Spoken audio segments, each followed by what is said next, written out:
The trading post on Kepler Station buzzed with the usual mix of alien voices and mechanical sounds. Dr. Elena Vasquez walked through the crowded marketplace, her simple brown jacket marking her as human among the more colorful beings around her. She carried a worn leather bag filled with soil samples and artifact fragments from her latest dig. Most aliens barely noticed her. To them, humans were just another young species trying to make their way in the galaxy. The Vorthak, tall, crystalline, beings who sparkled like living diamonds, looked down on humans with their ancient eyes. They had been traveling between stars for 2 million years, they claimed. The Luminari, creatures made of pure energy that floated in containment suits, considered themselves even older. Next to such ancient races, humanity's 10,000-year history seemed like yesterday. Elena didn't mind being ignored. It made her work easier. She stopped at a small stall run by a four-armed Tessarian merchant. His blue skin gleamed under the station's artificial lights as he sorted through various artifacts and curiosities from across the galaxy. "Looking for anything special today, human?" the merchant asked without much interest. His species had been spacefaring for 50,000 years, which made them practically children compared to the truly ancient races, but still far older than humans. "Just browsing," Elena replied, examining a small carved stone. The symbols on it looked familiar, though she couldn't place where she had seen them before. "How much for this one?" 5 credits. It's from the old Vorthak ruins on Crystalla Prime. Nothing important, just decoration. Elena paid for the stone and slipped it into her bag. Everything was nothing important when humans were involved. The galaxy's older species treated human interest in archaeology like a child's fascination with shiny objects. 3 hours later, Elena sat in her small ship heading toward Earth. The journey would take 4 days through hyperspace, giving her time to study her new finds. She spread her collection across the ship's small table and began cataloging each piece.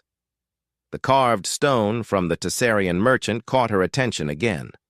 The symbols were definitely familiar. She pulled out her portable scanner and ran a detailed analysis. The stone was old, perhaps 60,000 years, but the symbols— Elena frowned and checked her files. She had seen these exact same markings in caves on Earth in the deepest levels that most archaeologists never bothered to explore. But that was impossible. The markings on Earth were supposed to be much newer, maybe 5,000 years old at most. She made a note to investigate further when she reached home. Earth looked peaceful from orbit, a blue and green marble spinning, slowly in space. Most aliens who visited called it a garden world and assumed humans were simple farmers and miners who had barely begun to explore space. They weren't entirely wrong. Most human worlds were agricultural or industrial, nothing like the massive city planets or energy constructs of the older races. Elena's ship landed at the small spaceport outside New Geneva, where the Human Archaeological Institute had its headquarters. The building was modest compared to the crystal palaces of the Vorthak or the floating cities of the Luminari. It was just concrete and steel, built to last but not to impress.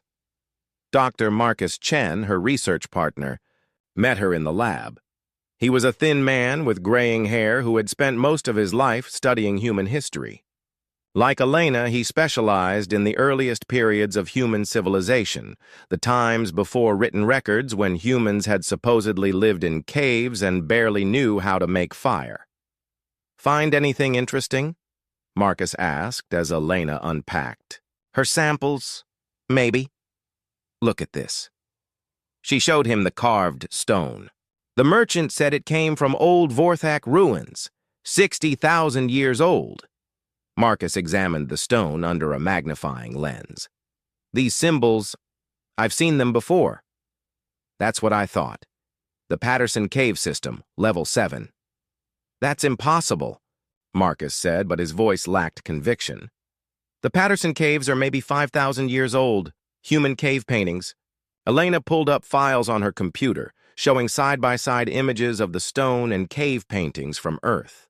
The symbols were identical, down to the smallest details. Either humans visited Crystalla Prime 60,000 years ago, Elena said, or the Vorthak visited Earth 5,000 years ago and copied ancient human art. Both possibilities seemed ridiculous. Humans had only developed space travel 300 years ago, and the Vorthak claimed they had never been to Earth before first contact 50 years ago. Over the next week, Elena and Marcus dove deeper into their archives. The Human Archaeological Institute had been collecting artifacts and data for centuries, most of it dismissed by other species as the work of primitives. But patterns began to emerge when they looked carefully. Mathematical constants, carved into stone on a dozen different worlds, all matching symbols found in Earth's oldest caves. Star charts that showed Earth marked with symbols meaning home or origin in languages supposedly older than humanity. Stories from across the galaxy about mysterious teachers who had appeared in ancient times, bringing knowledge of fire and farming and the stars. "Look at this," Marcus said one evening, projecting a hologram of an ancient Tessarian temple. The proportions, the architectural style, it's almost identical to the megalithic structures we found in northern Europe. Elena studied the image. The Tessarian temple was supposed to be 40,000 years old, built when their civilization was young. The European megaliths were thought to be maybe 6,000 years old. "There's something else," Marcus continued. "I've been analyzing the linguistic patterns in these ancient alien texts. The root structures, the way concepts are organized. They're all similar to ancient human languages, but not modern ones. They match the language patterns we find in our oldest myths and legends." Elena sat back in her chair. The implications were staggering, but also impossible to believe. "Are you suggesting that humans somehow influenced the development of alien civilizations? That we were involved in galactic history before we officially discovered space travel?" "I'm not suggesting anything yet," Marcus replied. "But the evidence is pointing in directions that don't make sense." They worked through the night, cross-referencing data from dozens of worlds. Every ancient civilization in their sector of the galaxy showed signs of human influence, but always in the deepest, oldest layers that other archaeologists rarely studied. The next morning brought an unexpected visitor. Ambassador Kethavar of the Vorthak delegation arrived at the Institute, his crystalline form casting rainbow patterns on the walls as he moved. "Dr. Vasquez," he said in his melodious voice, "I understand you have been asking questions about ancient Vorthak sites." Elena exchanged glances with Marcus. News traveled fast in diplomatic circles. "Just routine research, Ambassador," she replied. "Comparative archaeology across species." "Of course. However, I must inform you that many of our oldest sites are restricted. They contain sacred artifacts and information that outsiders would not understand. Perhaps your time would be better spent studying human history." The suggestion was polite, but firm. Elena nodded and thanked the ambassador, but she noticed something interesting. When Kethavar looked at the images on their computer screens, his crystalline form flickered slightly, a sign of surprise or confusion in Vorthak body language. After the ambassador left, Elena made a decision. "I need to get access to those restricted sites." "The Vorthak will never allow it," Marcus said. "Then I won't ask permission." Elena spent the next month preparing. She arranged to join a routine archaeological survey mission to the Andromeda sector, where several species had ancient sites under study. The survey was led by Dr. Ralteth, a respected luminary scholar who had worked with humans before and found them useful for detail work. The mission would visit 6 worlds over 3 months, documenting artifacts and taking samples. Elena volunteered for the most tedious assignments, cataloging routine finds and cleaning excavation sites. It was exactly the kind of work that older species expected from humans. But Elena had a different plan. 3 weeks into the mission, they arrived at Vorthak Prime, the crystalline homeworld where the Vorthak species had first evolved. The planet's surface sparkled like a giant gemstone covered in crystal formations that served as both natural landscape and ancient architecture. The official excavation sites were in the newer layers, only about 1 million years old, but Elena had studied orbital surveys and identified older formations deeper underground, areas that the Vorthak considered too sacred to disturb. On the third night, while the rest of the team slept, Elena slipped away from the camp. She carried minimal equipment, just a scanner, sample containers, and a small excavation laser. The restricted site was 5 kilometers away, hidden beneath layers of crystal growth. The entrance was almost impossible to find, just a narrow gap between crystal formations that led downward into darkness. Elena squeezed through the opening and found herself in a vast underground chamber. Her light revealed walls covered in symbols and carvings, far more elaborate than anything in the official sites. But what stopped her cold was the style of the artwork. It was human, not similar to human art, not influenced by human culture. It was definitely, unmistakably, human in origin. The proportions, the artistic techniques, the way figures were represented, everything matched the oldest cave paintings on Earth. Elena scanned the walls frantically, taking detailed images and measurements. The symbols were the same ones she had found across a dozen worlds, but here they were part of larger compositions that told stories. Stories about teachers who came from the stars. Stories about a great conflict that threatened all life. Stories about a sacrifice that saved the galaxy, but came at a terrible cost. In the center of the chamber stood a crystalline structure that looked like an altar or control panel. When Elena approached it, her scanner detected complex electronic patterns within the crystal matrix. It was still active after all these years. She touched the crystal surface, and suddenly the chamber filled with light. Holographic images appeared around her, showing star maps and alien worlds and creatures she had never seen before. And moving. Through all of these images were humans, but not the humans of today. These humans wore clothing made of energy and light. They shaped matter with their thoughts and traveled between stars without ships. They were teachers and guardians and warriors, protecting younger species from threats beyond imagination. Elena stared at the images, her mind reeling. According to the holograms, this chamber was nearly 3 million years old, but that was impossible.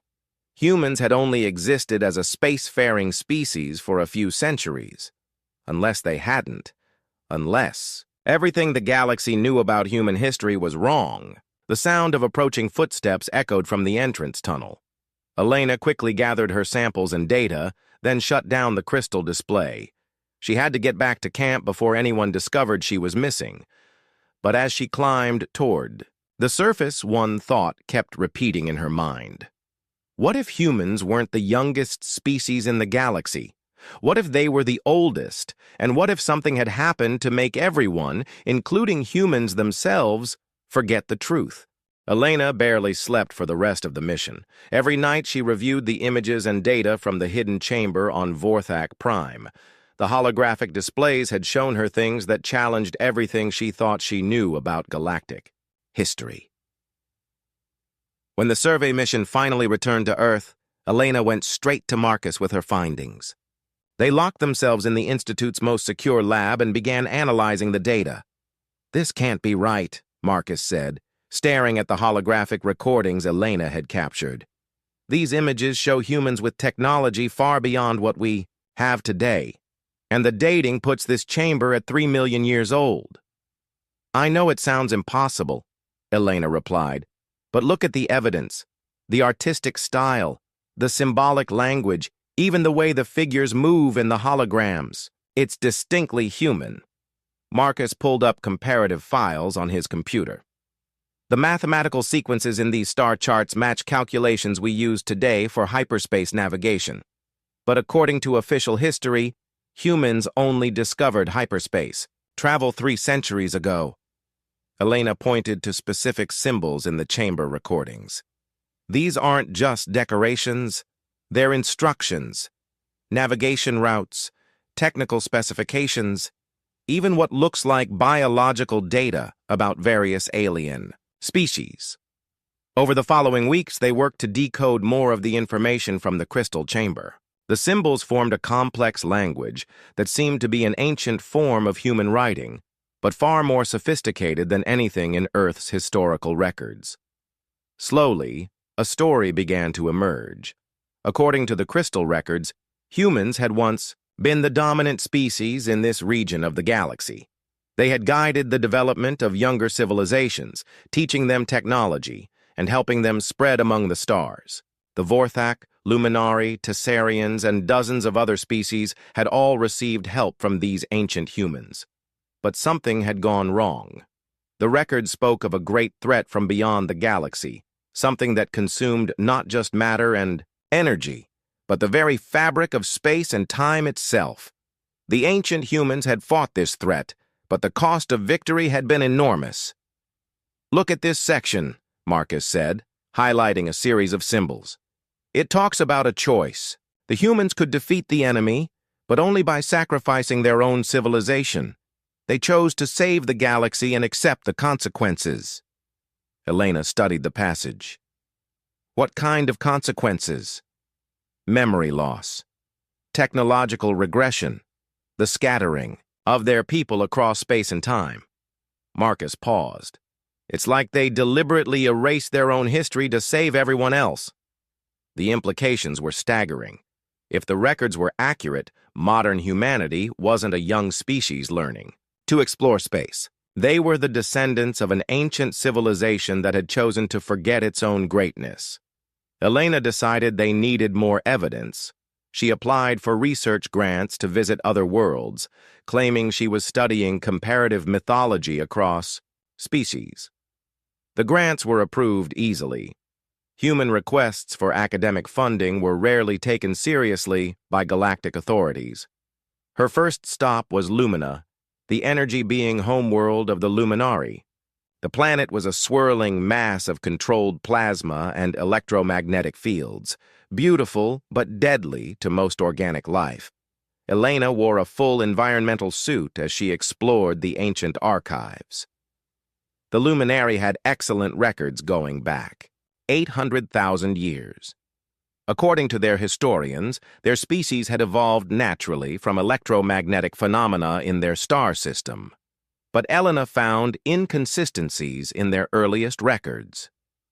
References to the teachers who had helped them achieve consciousness, descriptions of how they had learned to control their energy forms, technical specifications for their first containment suits that matched human engineering principles. More importantly, she found physical evidence. In the deepest parts of their archives, the Luminari had preserved artifacts from their earliest period. Among them was a small device that Elena's scanner identified as human in origin, though supposedly 800,000 years old. Her next stop was Tessara, homeworld of the four-armed, blue-skinned traders. The Tessarians were proud of their 50,000-year history and their natural talent for commerce and exploration, but their oldest myths told stories that didn't match their official history, tales of visitors who had taught them to read the stars, legends about beings who had shown them how to build their first starships, stories about a great war that had shaken the galaxy and the mysterious guardians who had sacrificed everything to protect the younger races. Elena found similar patterns on every world she visited. Each species had ancient legends about mysterious teachers or guardians. Each had unexplained gaps in their earliest historical records, and each had artifacts or architectural elements that showed unmistakable human influence. The evidence was overwhelming, but Elena knew that no one would believe her without absolute proof. She needed to find something that couldn't be explained away or dismissed. The answer came from an unexpected source. Dr. Sarah Kim was a linguist who specialized in ancient languages and communication patterns. Elena had worked with her before on translation projects. When Elena showed her samples of the symbolic language from various worlds, Sarah became very excited. These aren't just similar to ancient human languages, Sarah explained. They are ancient human languages, but they're versions of human languages that don't exist in our historical records. What do you mean? Elena asked. Look at the grammatical structures, the way concepts are organized, the logical flow of ideas. This is definitely human thought patterns, but it's more sophisticated than any human language we know about. It's like finding a library written in advanced English from a time before English was supposed to exist. Sarah's analysis provided the missing piece of Elena's theory. The ancient symbols weren't just influenced by human culture. They were actually created by humans, but humans with a level of linguistic sophistication that exceeded modern capabilities. Elena decided to take the biggest risk of her career. She applied for permission to excavate in the deepest levels of Earth's oldest archaeological sites. Most human historians avoided these areas because they predated known civilizations and seemed to contain only random artifacts. The permissions were granted easily. After all, what harm could come from letting humans dig around in their own backyard? Elena assembled a small team of trusted researchers and headed to the Drakensberg Mountains in southern Africa, where some of Earth's oldest caves contained layers of artifacts going back hundreds of thousands of years. Most archaeologists had studied only the upper levels of these caves, which contained the expected progression of human development from simple stone tools to more sophisticated technologies. But Elena wanted to go deeper, to the levels that predated known human history. What they found changed everything. In the deepest chambers, more than 200 meters underground, Elena's team discovered a vast complex of rooms and tunnels carved from solid rock. The workmanship was incredible, with smooth walls and precise angles that would challenge modern engineering capabilities. The chambers were filled with artifacts that defied explanation, devices made from materials that their scanners couldn't identify. Star charts carved into the walls that showed not just local star systems, but galaxies millions of light years away. And everywhere the same symbolic language that Elena had found across the galaxy. In the largest chamber, they found something that stopped Elena cold. It was a massive crystal structure, similar to the one she had discovered on Vorthak Prime, but much larger and more complex. When she approached it, the crystal began to glow with an inner light. Suddenly, the chamber filled with holographic displays showing Earth's true history. Images of ancient human cities that floated in the sky, powered by technology that manipulated gravity and space itself. Scenes of humans traveling between stars, not in ships, but by stepping through doorways that opened directly onto distant worlds. Records of human explorers seeding life on barren planets and guiding the evolution of primitive species into civilization. And then, the war. The holograms showed something emerging from the dark spaces between galaxies. Entities that weren't quite matter and weren't quite energy, but something else entirely. They consumed everything they touched, not just destroying it, but erasing it from existence itself. Elena watched in fascination and horror as the ancient humans fought this threat. They used weapons that rewrote the laws of physics and defenses, that turned space itself into a shield. But the enemy was too powerful, too alien, too fundamentally wrong for normal warfare to defeat. The final scenes showed the ultimate sacrifice. To defeat the entities, the humans had to do something that would erase their own civilization from history. They scattered their people across time and space, wiped their own memories, and destroyed all records of their existence. Only automated systems and hidden archives would remember the truth. The galaxy would forget that humans had ever been its guardians. Humans themselves would forget their true nature. They would become a young, primitive species, starting over from nothing. But they would survive, and if the threat ever returned, the hidden systems would reactivate, and humanity would remember who they really were. The holographic display ended, leaving Elena and her team in stunned silence. My God, whispered Dr. Chen, who had insisted on joining the expedition despite his age.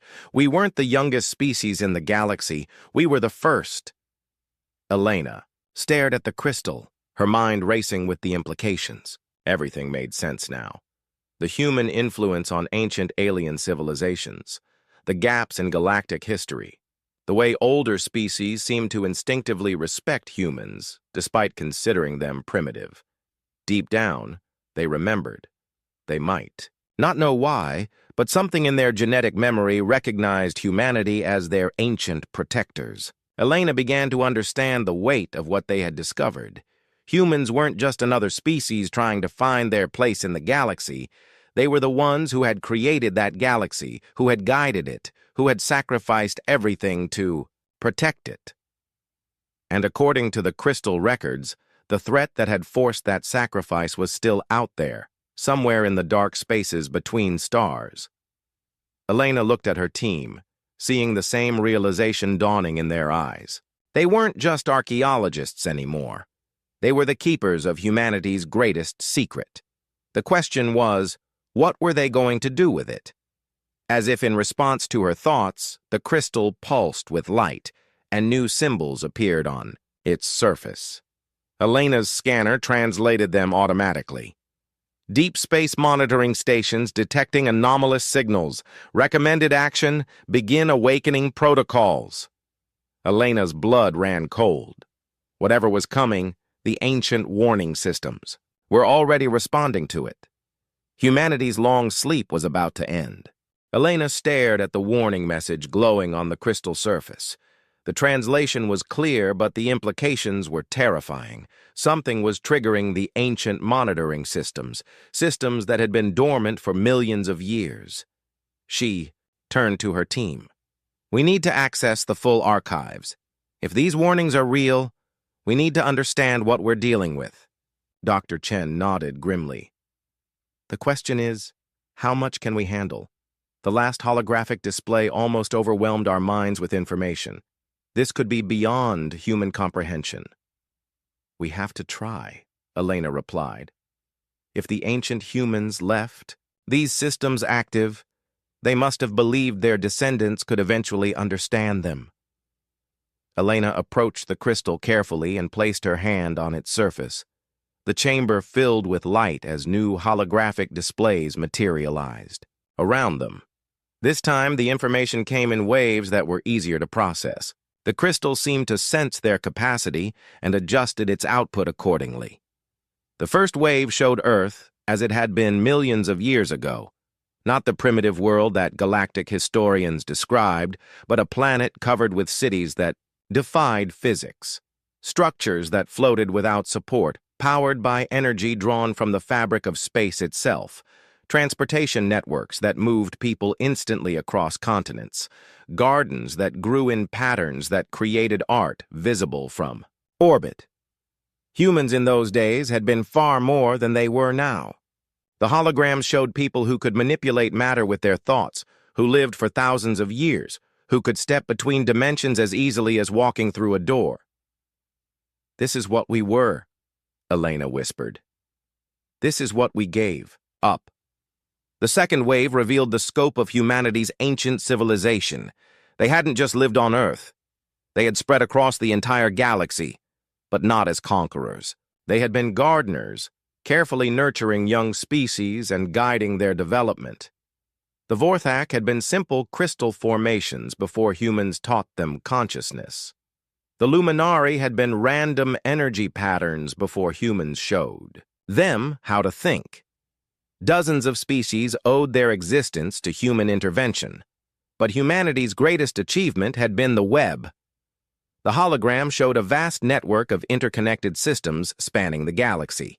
Every star, every planet, every space between worlds was monitored and protected by devices that operated beyond normal space-time. The web maintained the laws of physics, prevented cosmic disasters, and kept the galaxy safe from threats that existed outside reality itself. Elena realized that this was why the galaxy seemed so stable, so perfect for life. It wasn't natural. It was designed.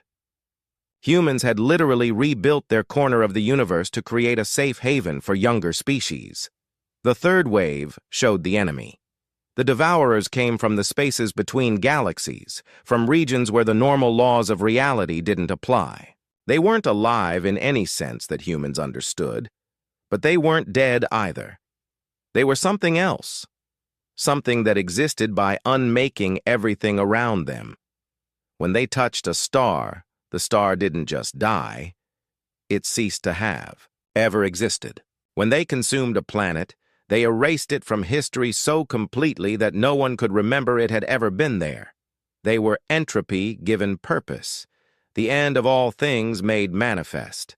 Elena watched in horror as the holograms showed entire star systems disappearing, not just destroyed but edited out of existence. The devourers moved slowly but inexorably, consuming reality itself as they advanced toward the galactic core. "How do you fight something like that?" Dr. Chen asked. The fourth wave provided the answer, and Elena almost wished it hadn't. To defeat the devourers, humans had been forced to become something like them. They had developed weapons that operated outside normal space-time, defenses that existed in multiple dimensions simultaneously. They had learned to rewrite the fundamental constants of reality and to exist partially outside the universe itself. The war had lasted for millennia, fought across dimensions that ordinary minds couldn't perceive. Gradually, humanity had pushed the devourers back, forcing them into the deep void between galaxies. But the cost had been enormous. Using such power had changed humanity at a fundamental level. They were no longer entirely part of the universe they were trying to protect. Their children were born with abilities that grew stronger with each generation, until they risked becoming as alien as the entities they fought. Worse, the weapons they had created to fight the devourers were themselves dangerous. Left active, they would eventually tear apart the fabric of space-time, destroying the galaxy they had saved. Humanity faced an impossible choice: remain as they were and watch their descendants become monsters, or find another way to preserve the galaxy's future. The final wave showed humanity's solution. They called it the long sleep. Using technology that made their wartime achievements look primitive, humanity had rewritten their own history. They scattered their people across time and space, erasing their memories and reducing their abilities to normal human levels. The great cities were dismantled. The web was automated and hidden. All records of their true nature were destroyed, or buried so deep that only desperate circumstances would reveal them. Humanity would become a young, primitive species, starting over from nothing. They would rediscover space travel, rebuild their civilization, and spread across the galaxy again. But this time as normal beings, not as gods. The older species would forget that humans had ever been anything more than another young race. Their genetic memory would retain only a vague sense of respect and protectiveness toward humanity, ensuring they would be welcomed as they rebuilt. And if the devourers ever returned, hidden systems would detect them and begin the awakening process. Humanity would gradually remember who they really were and reclaim their true power. Elena staggered as the holographic display ended. The weight of what she had learned was almost unbearable. Humanity hadn't just been the first intelligent species in the galaxy. They had been its creators and protectors for millions of years. Every human alive was a descendant of beings who had wielded power beyond imagination and given it up to save the universe. They had chosen to become ordinary, vulnerable, mortal, not out of weakness, but as the ultimate act of love for the species they had created. "The monitoring stations," Elena said slowly. "They're detecting the devourer's return." Dr. Chen pulled up the translation again. "Deep space monitoring stations detecting anomalous signals. How long do we have?" Elena interfaced with the crystal again, asking for more specific information. The response chilled her to the bone. The devourers were already at the galaxy's edge, moving slowly but steadily inward. At their current rate of advance, they would reach inhabited systems within 50 years. 50 years to prepare for a war against entities that could erase entire star systems from existence. Elena looked around the chamber, taking in the incredible technology that surrounded them. "The awakening protocols," she said. "How do they work?" The crystal responded with another wave of information. The process was gradual and carefully controlled. Humans across the galaxy would begin experiencing dreams and visions that slowly restored their genetic memories. Advanced technologies would start functioning again as human consciousness expanded to operate them. Hidden facilities would come online, revealing the tools needed to fight the coming war. But the process would take time. Full awakening could take decades, and they might not have that long. "There has to be a way to accelerate it," Elena said. The crystal showed her the answer, and she gasped. There were key nodes scattered across human space, ancient facilities that could trigger rapid awakening in local populations. But activating them required someone who already understood the truth. Someone like her. "We have to warn everyone," Dr. Chen said. Elena shook her head. "Who would believe us? We need proof, and we need to start the awakening process carefully. If we do this wrong, we could cause panic or make the process fail." She studied the star. Charts the crystal was showing her. There were 12 key nodes within human space, hidden on colony worlds that most people considered unremarkable. Each node could awaken the human population within a radius of several light years. "We need to split up," Elena decided. "Each of us takes responsibility for activating specific nodes. We document everything, gather evidence, and start the process, slowly." Over the next several hours, they planned their approach. Elena would take the nodes closest to Earth and the core human worlds. Dr. Chen would head toward the outer colonies. Other team members would handle the scattered systems throughout human space. They spent days learning how to interface with the ancient systems, practicing with the crystal until they could activate dormant technologies without causing catastrophic failures. The process was like learning to use muscles they didn't know they had. Elena discovered that the awakening process wasn't just about recovering memories. It was about reclaiming abilities that humanity had deliberately suppressed. As Bets, she worked with the crystal. She found herself understanding concepts that should have been beyond human comprehension. Her perception of space and time began to expand, allowing her to see patterns and connections that had been invisible before. It was exhilarating and terrifying at the same time. "Is this what we were like?" she asked the crystal during one training session. The response came not as words, but as a direct understanding. "This is what you will be again." Elena realized that she and her team were becoming the first humans in millions of years to reclaim their true nature. They were no longer quite the same species they had been when they entered the chamber. On their final day in the hidden complex, Elena made a discovery that changed everything. In the deepest part of the archives, she found records of other galaxies, where humanity had fought the Devourers. They had lost some of those battles. The records showed dead galaxies, vast regions of space where reality itself had been consumed. In some cases, humanity had managed to evacuate surviving species to other galaxies before the end. In others, everything had been lost. But in every case, humanity had learned something new about their enemy. The collective knowledge of millions of years of warfare was stored in the archives, waiting to be accessed when the next battle began. Elena understood now why the ancient humans had been so confident that their descendants could eventually win. They weren't just fighting the Devourers. They were part of a war that spanned multiple galaxies and eons of time. Humanity wasn't just the galaxy's ancient protectors. They were the universe's immune system, the one force capable of stopping entropy made manifest. As Elena prepared to leave the chamber and begin activating the awakening nodes, she felt the weight of cosmic responsibility settling on her shoulders. She was no longer just an archaeologist investigating ancient mysteries. She was a general in a war that would determine whether reality itself would survive. The crystal pulsed one final time, downloading the last piece of critical information directly into her mind. The location of humanity's greatest weapon, hidden in a place where no one would think to look for it, Earth itself. The planet wasn't just humanity's birth world.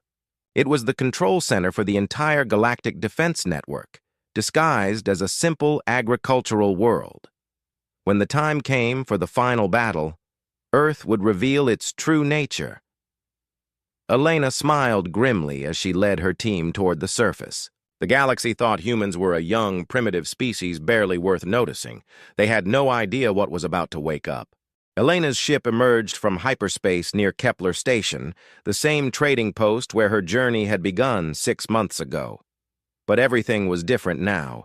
She could see the station's true nature, not just a simple marketplace, but a carefully positioned monitoring point that watched for threats from deep space. The awakening process had changed her.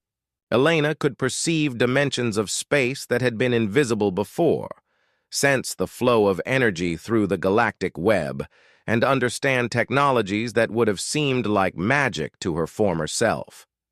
She was becoming what humanity had once been. But she was also still human enough to feel afraid. The first awakening node was hidden beneath the station's lower levels, disguised as a power generation facility. Elena made her way through the familiar corridors, but now she could see the true purpose behind the station's design. Every corridor, every room, every system had been carefully planned to support the node's function.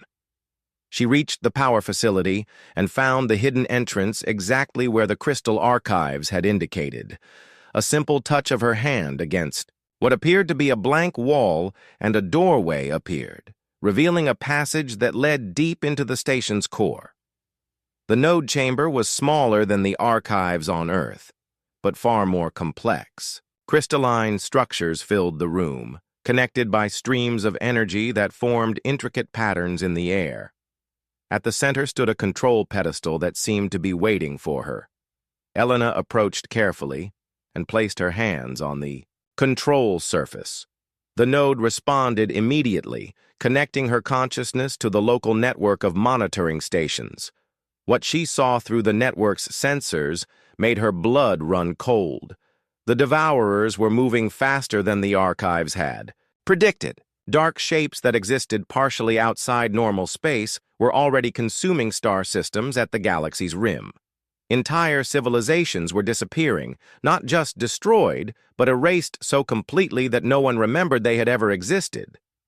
Worse, the younger species had no idea what was happening. When a system vanished, the galactic community simply forgot it had ever been there. Records were altered automatically, memories were edited, and history rewrote itself to fill the gaps. Only the ancient monitoring stations remembered the truth.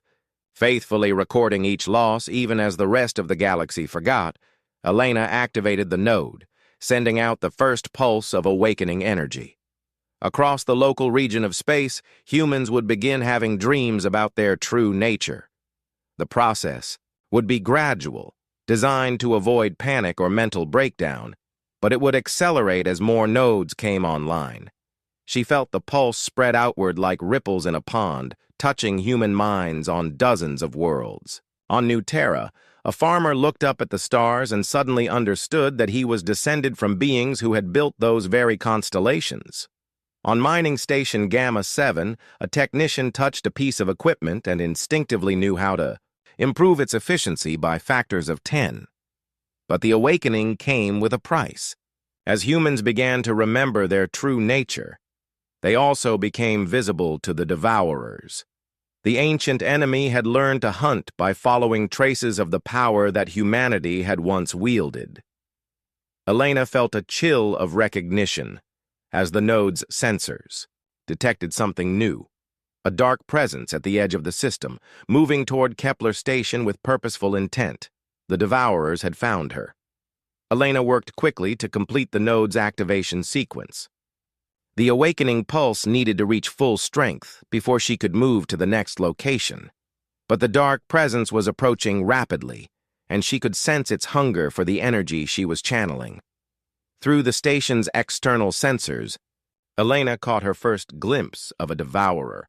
It wasn't really visible in normal space, more like a distortion that hurt to look at directly. Space bent around it in impossible ways, and stars dimmed as it passed. Where it touched the station's outer hull, metal and composites simply ceased to exist, leaving gaps that folded in on themselves. Alarms began sounding throughout the station, as systems failed for no apparent reason. But Elena could see the truth. The devourer was consuming the station's reality bit by bit, working its way toward the core where she stood. She had minutes at most before it reached the node chamber. Elena made a desperate decision.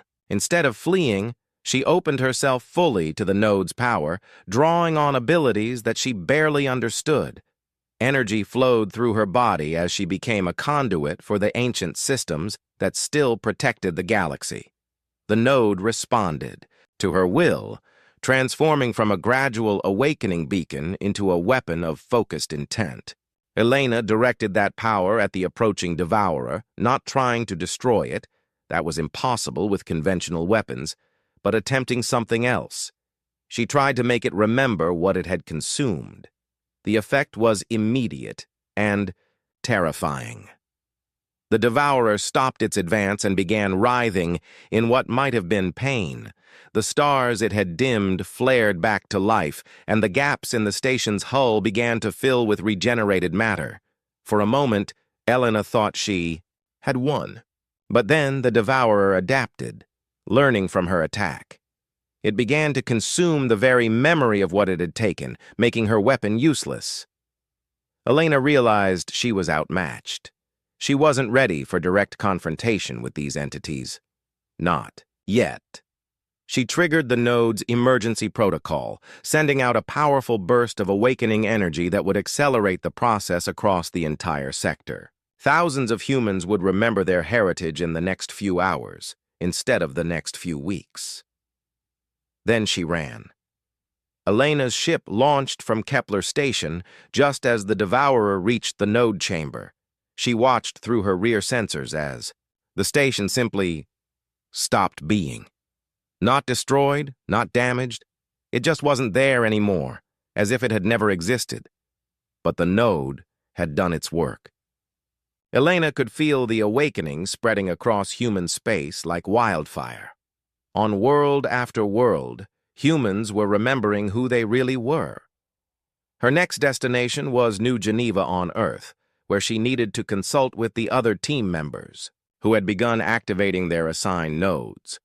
But when Elena emerged from hyperspace in Earth's system, she found chaos waiting for her. Ships from a dozen different species were converging on Earth, their crews confused and frightened by the memories that were suddenly surfacing in their genetic programming. The Vorthak remembered being taught consciousness by mysterious beings. The Luminari recalled lessons in energy manipulation. The Tessarians found themselves possessed of knowledge about trade routes that shouldn't have existed. All of them were heading to Earth, driven by instincts they didn't understand. Elena landed at the Institute to find Dr. Chen and the others already waiting for her. But they weren't alone. Ambassador Kethvar of the Vorthak was there, along with representatives from half a dozen other species. "Dr. Vasquez," Kethvar said, his crystalline form flickering with agitation. "What have you done to us?" Elena looked around the room, seeing fear and confusion in alien faces that had never before shown such vulnerability. "I've reminded you of the truth," she replied. "All of you." Dr. Chen stepped forward. "Elena, we've been getting reports from across human space. The awakening is happening faster than we planned. Some people are having mental breakdowns from the sudden return of memories. Others are manifesting abilities they can't control." Elena nodded grimly. "The devourers forced my hand. They found the first node. We don't have time for a gradual awakening anymore." She turned to the alien representatives. "You all remember fragments now, don't you? Memories that don't match your official histories. Knowledge that came from somewhere else." The Luminari representative, a being of contained energy named Bright Thought Ascending, spoke through its translation device. We remember teachers, beings who showed us how to think, how to exist. The memories feel real, but they contradict everything we know about our evolution. Because your official histories are wrong, Elena said bluntly. You didn't evolve naturally. Humans guided your development millions of years ago, before we chose to forget our own nature. She activated a portable holographic display showing images from the Earth archives. The alien representatives watched in stunned silence as their true origins were revealed. This is impossible, a Tessarian diplomat said. Humans are barely a few thousand years old. You have no advanced technology, no evidence of ancient civilization. Elena smiled sadly. We hid it all. We had to save the galaxy from an enemy that's returning even as we speak. She showed them the records of the Devourers, explaining the threat that was already consuming systems at the galaxy's edge. The alien representatives grew more agitated as they realized the scope of the danger. You're saying that an enemy capable of erasing entire star systems is coming here, and our only hope is that humans will remember how to be gods? Kethvar asked skeptically. Not gods, Elena corrected. Guardians. We were never rulers or conquerors. We were protectors, and we gave up everything to keep you safe. Dr. Chen pulled up a holographic star chart. The monitoring stations are tracking the Devourer's advance. At current speed, they'll reach the inner systems within 30 years. We need to complete the awakening process and prepare defenses. Elena studied the chart, noting which systems had already vanished from existence. The pattern was clear. The Devourers were following the old human expansion routes, consuming the hidden infrastructure that had once supported the galactic web. They remember us, too, Elena realized. They're targeting our old systems first, trying to prevent the awakening. A new voice interrupted the discussion. Then we'd better give them something to really worry about. Everyone turned to see a woman standing in the doorway. But there was something different about her. She moved with impossible grace, and her eyes held depths that seemed to extend beyond normal space. Who are you? Elena asked. Captain Sarah Rodriguez, New Terra Colonial Marines, the woman replied. At least that's who I was this morning. Now I remember being Admiral Sarah Rodriguez of the Galactic Defense Fleet, 3rd Stellar War. Elena stared in amazement. You're one of the ancient humans, a full awakening. Sarah nodded.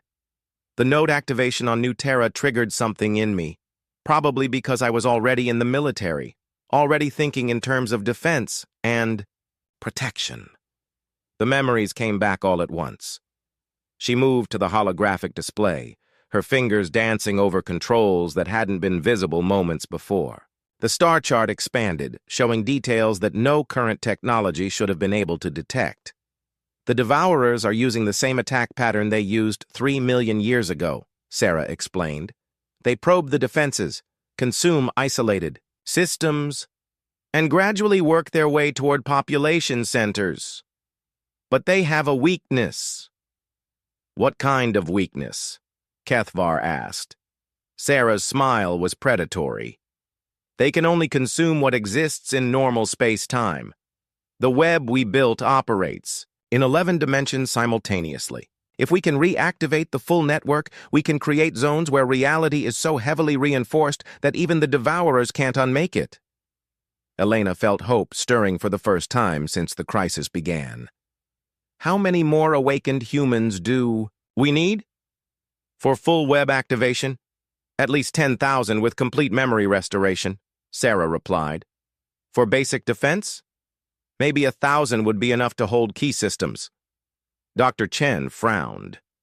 The awakening process is accelerating, but it's still random. We can't control who remembers what or how quickly. Sarah touched the display again, bringing up files that Elena hadn't known existed. Actually, we can. There are forced awakening protocols, but they're dangerous. The subject has to be willing, and the process can cause permanent psychological damage if done incorrectly. Elena looked around the room, seeing the weight of decision settling on everyone present. They were talking about fundamentally changing human nature, about forcing people to become something beyond normal humanity. "The alternative is extinction," Sarah said quietly. "Not just for us, but for everyone. The devourers won't stop with this galaxy. They'll keep consuming until there's nothing left but empty void." Ambassador Kethvar spoke up.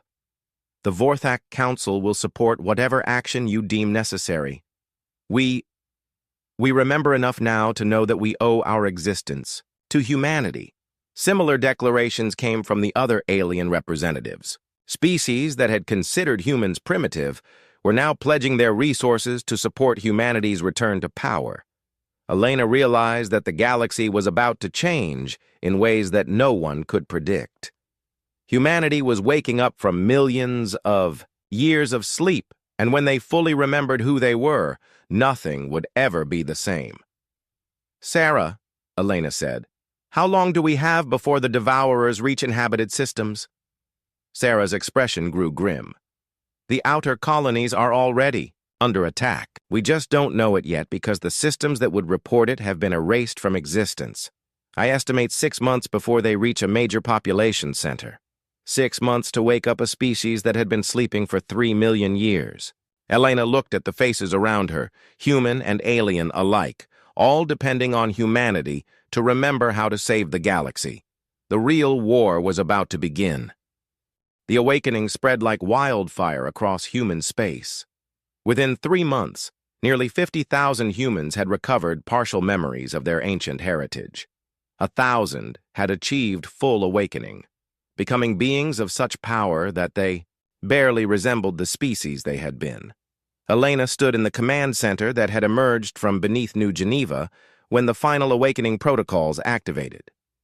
The chamber was vast, its walls covered with displays showing the status of defensive systems across the galaxy. At the center stood a crystalline matrix that pulsed with energy from 11 dimensions simultaneously. "Status report," she called, to Sarah Rodriguez, who now served as military coordinator for the awakening forces. "The web is 30% operational," Sarah replied, her consciousness partially extended into the Galactic Defense Network. "We've managed to reinforce reality around 200 star systems, creating safe zones that the devourers can't penetrate."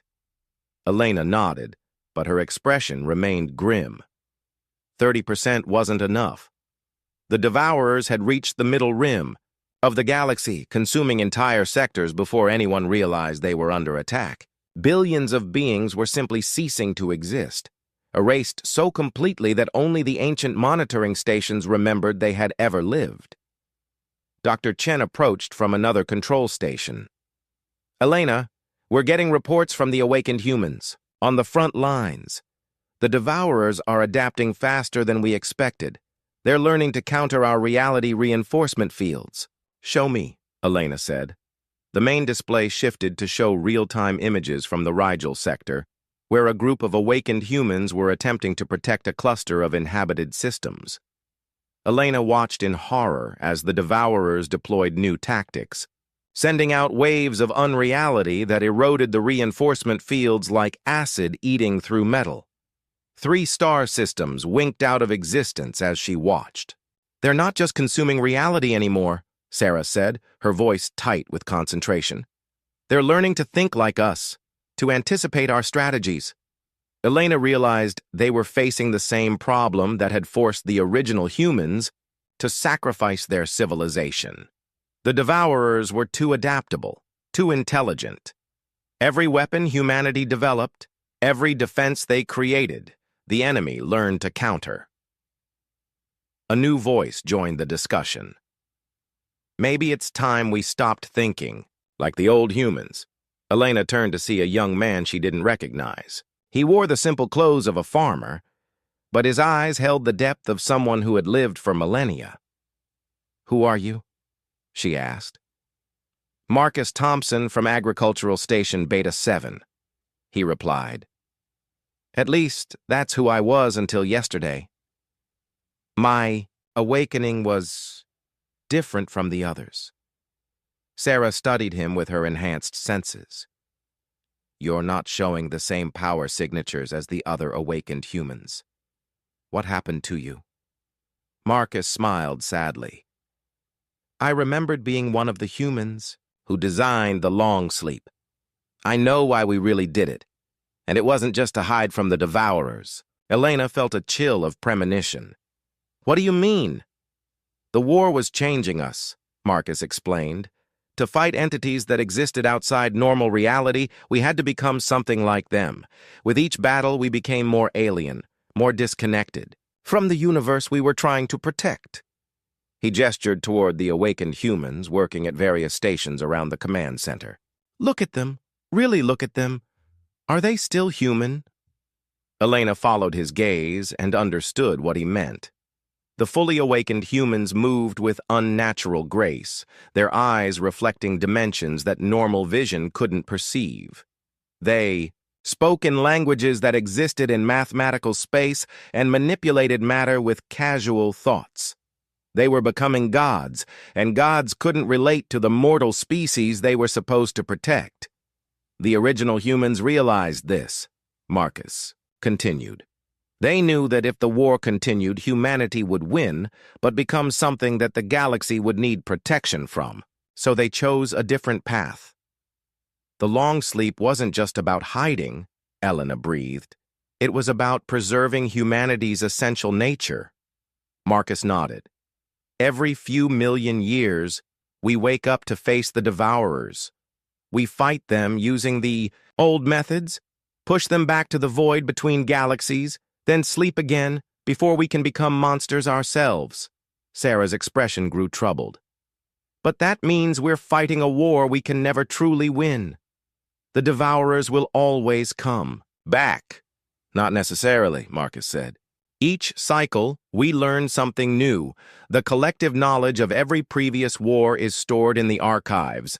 This time, we might have enough understanding to find a permanent solution. Elena felt the weight of cosmic history pressing down on her. Humanity wasn't just fighting for the current galaxy. They were part of a conflict that spanned eons, an eternal struggle between creation and entropy. What do you propose? She asked. Marcus moved to the central control matrix. Instead of trying to become powerful enough to destroy the devourers, we need to understand what they really are. The archives contain data from battles across multiple galaxies and millions of years. There might be a pattern we haven't seen before. Elena authorized access to the deepest levels of the ancient archives. As the data flowed through the command center's systems, patterns began to emerge that no single generation of humans had been able to perceive. The devourers weren't just random entities from the void between galaxies. They were part of something larger, a cosmic process that seemed to occur whenever a galaxy reached a certain level of complexity and consciousness. They're not invaders, Elena realized with growing amazement. They're antibodies. Marcus nodded grimly. The universe has an immune system, just like a living body. When consciousness becomes too concentrated in one region, when intelligent life grows too powerful, the system responds by sending entities to restore balance. By erasing everything, Sarah said bitterly. Not everything, Elena corrected, studying the data more carefully. Look at the pattern. They target the most advanced civilizations first, the ones with the greatest ability to manipulate reality. They leave primitive life alone. Dr. Chen joined them at the control matrix. So humanity's cycle of advancement and regression isn't just a tactic to preserve our essential nature. It's a way of staying below the threshold that triggers the cosmic immune response. Elena felt pieces of an enormous puzzle clicking into place. That's why the original humans scattered the younger species across the galaxy instead of keeping them concentrated in one region. That's why they designed the galactic web to be distributed instead of centralized. They were trying to create a stable configuration that wouldn't trigger another immune response. But something went wrong, Marcus said. The system is more sensitive now than it was before. The threshold for triggering a response has dropped. Sarah pulled up tactical displays showing the Devourers' advance. They're targeting our awakened, humans specifically. The more power we manifest, the more aggressively they respond. Elena stared at the displays, understanding dawning like a cold sunrise. We can't win this war by becoming more powerful. Every time we escalate, they escalate to match us. We're trapped in an arms race against the universe itself. Then what's the solution? Dr. Chen asked. Elena looked around the command center, seeing the awakened humans who had sacrificed their normal existence to become weapons in an impossible war. She thought about the billions of beings who had already been erased from existence, and the billions more who would follow if they couldn't find another way. We have to stop being weapons, she said finally. We have to remember what we were, really meant to be. Marcus smiled. Gardeners. Elena nodded and turned to Sarah. How quickly can you recall the awakened forces from the front lines? Elena, if we withdraw our defenses, entire sectors will be consumed, Sarah protested. Not if we do this right, Elena replied. The Devourers are targeting concentrations of power. If we disperse that power, spread it out across the galaxy, in a way that looks like natural development instead of organized resistance, they might stop seeing us as a threat. She began entering commands into the control matrix, accessing protocols that had been hidden even from the awakened humans. The web was never supposed to be a weapon. It was a life support system, a way of nurturing and protecting younger species, without dominating them. The central chamber filled with holographic displays showing a new configuration for the Galactic Defense Network. Instead of concentrated fortress worlds and massive energy weapons, it showed millions of small nodes scattered across every inhabited system, each one designed to look like natural phenomena. Distributed consciousness, Elena explained. Instead of a few thousand humans with godlike power, we spread that same power across millions of normal humans who retain their essential humanity. Each person becomes a tiny part of the web's function, but no single individual becomes powerful enough to trigger an immune response. Marcus studied the plans with growing excitement. It's brilliant. The galaxy becomes subtly protected, but from the universe's perspective, it looks like normal evolutionary development. Sarah looked skeptical. What about the Devourers that are already here? They won't just go away because we change our strategy. Elena smiled grimly. No, but they will if we give them what they're really looking for. She activated a new set of protocols, ones that had been locked away since the first war against the Devourers. The awakened humans throughout the galaxy suddenly felt their expanded consciousness being drawn back into normal human parameters. Elena, what are you doing? Sarah asked in alarm. I'm giving them a target they can't resist, Elena replied. Myself. Elena began channeling power from across the entire web, drawing the collective consciousness of millions of years of human civilization into her own mind. She was becoming exactly what the universe's immune system was designed to eliminate, a single being with the power to reshape reality. The effect was immediate. Across the galaxy, the Devourers stopped their advance and began converging on Earth, drawn by the massive concentration of power that Elena represented. This is suicide, Dr. Chen protested. No, Elena said, her voice now carrying harmonics from multiple dimensions. This is evolution. As the Devourers approached Earth, Elena felt her consciousness expanding beyond anything the ancient humans had achieved. She could perceive the cosmic forces that had created the universe's immune system, understand the delicate balance between order and chaos that kept reality stable. The Devourers arrived in Earth's system like a tide of unreality, ready to consume the concentration of power that threatened cosmic balance. But when they reached Elena, they found something unexpected. Instead of fighting them, she welcomed them. Elena opened her expanded consciousness to the Devourers, showing them what humanity had learned over millions of years of conflict. She demonstrated how consciousness could be distributed instead of concentrated, how intelligence could grow without disrupting cosmic balance, how the universe could be gardened instead of conquered. For a moment that lasted eternity, Elena existed simultaneously as human and devourer, creation and entropy, order and chaos. In that impossible state, she understood the true purpose of the cosmic cycle.